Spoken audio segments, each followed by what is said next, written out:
غلام جو ہوتے ہیں نا، غلام ہے غلام کی مرضی نہیں ہوتی، مرضی آقا کی ہوتی ہے۔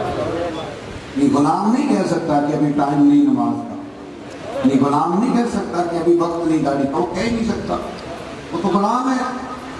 غلام جو ہوتے ہیں ان کی مرضیاں نہیں ہوتی۔ امام احمد بن حنبل رحمۃ اللہ تعالیٰ علیہ فرماتے ہیں، میں غلام خرید کے لایا، میں نے اس سے پوچھا کہ تمہارا نام کیا ہے؟ انہوں نے کہا حضور غلاموں کا نام نہیں ہوتا، بس غلام ہوتے ہیں، آپ کسی اور کو بھی پکاریں گے تو میں سمجھوں گا مجھے ہی آواز دے رہے، میں حاضر ہو جاؤں گا۔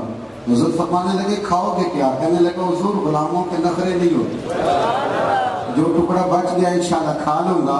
حضرت فرماتے مجھے وجد ہونے لگا اس کی باتوں سے، میں نے کہا کہ کمرہ پسند کر لو، اٹھ کے میرے پیروں میں بیٹھ گیا، کہنے لگا سائیں پسند ناپسند تو تیرے قدموں سے جڑی ہوئی، رنگ چمن پسند نہ پھولوں کی بو پسند، ہم کو ہے وہ پسند جسے آئے تو پسند۔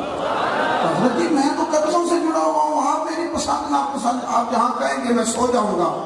حضرت امام احمد بن حنبل فرماتے میں نے اسے کہا اٹھ سینے سے لا، اور جا تو آزاد ہے، تو غلام بننے کے نہیں تو آقا بننے کے قابل۔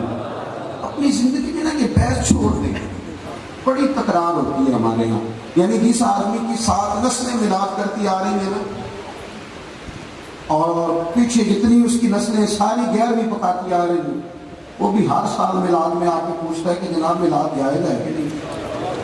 ناراض نہیں ہو گئے آپ لوگ؟ میں اکثر کہتا ہوں اسی تو ہم نہیں منا سکے آج تک، جو کرتے ہو ہر سال تو دوسرے کو کیسے منائیں؟ یعنی ہر سال یکم محرم سے 10 محرم تک یہ بحث چلتی ہے کہ امام حسین کی نہار پکانی چاہیے کہ نہیں پکانی چاہیے، 11ویں دلانی چاہیے، بس کر یار اب تو زمانے بیت گئے، دلائل دیے گئے، کتابیں لکھی گئی، مناظرے ہو چکے، اب بس کر۔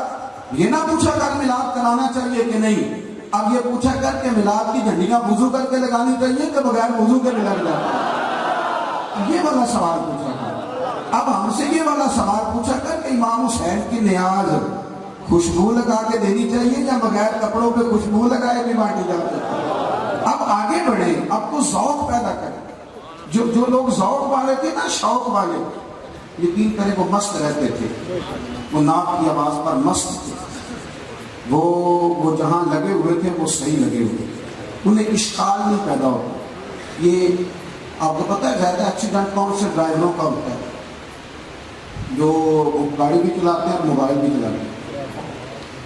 جو گاڑی بھی چلاتے ہیں ساتھ والی گاڑی بھی دیکھتے ہیں کہ آج کل اس کا زیادہ چلن ہے، نمبر کیا ہے اس کا، جو سیدھا سیدھا چلتا ہے نا اور سیدھا اپنے ماحول میں رہتا ہے اسے وسوسہ کم آتا ہے۔ ہمیں زیادہ وسوسے اس لیے آتے ہیں، طالب علم کئی دفعہ کہتے ہیں حضرت جی کو نصیحت کر دیں، تو میں انہیں کہا کرتا ہوں کہ جب تک مدرسے میں پڑھتے ہو نا، اپنے مدرسے کا خیال رکھنا، دوسرے مدرسوں کا نہ شروع کر دینا کہ وہاں روٹی کون سی پکتی ہے تو وہاں استاد کیا پڑھاتے ہیں، پھر نہیں پڑھا جاتا۔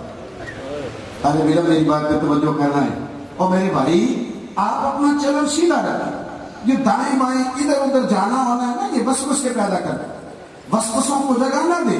جب کلمہ پڑھ لیا تو پھر محبوب کی غلامی میں مست ہو جائے، پھر ذوق میں، ذائقے میں، درد میں، شوق میں، پھر صرف حاضری محفل نعت کا نہ لگوائیں، چلے خوب نے حمد سے تھوڑا سا گلا بھی سن لیں۔ وہ ایک نعت کا مجھے ایک دفعہ کہنے لگے پیار کے ساتھ، کہنے لگے حضرت صاحب انہیں کہے میں نے 5 منٹ حضور کی بارگاہ میں حاضری لگوانی، مجھے بھی ٹائم دے دیں۔ میں نے کہا پتر کو ضروری ہے اسٹیج پہ حاضری لگے تو کمرے پہ بیٹھ کے نعت پڑھ لے، وہاں بھی حضور کی بارگاہ میں لگا 5 دن ہر بندہ ہونا ضروری نہیں، ذوق پورا کرنا کہیں بھی کر لو۔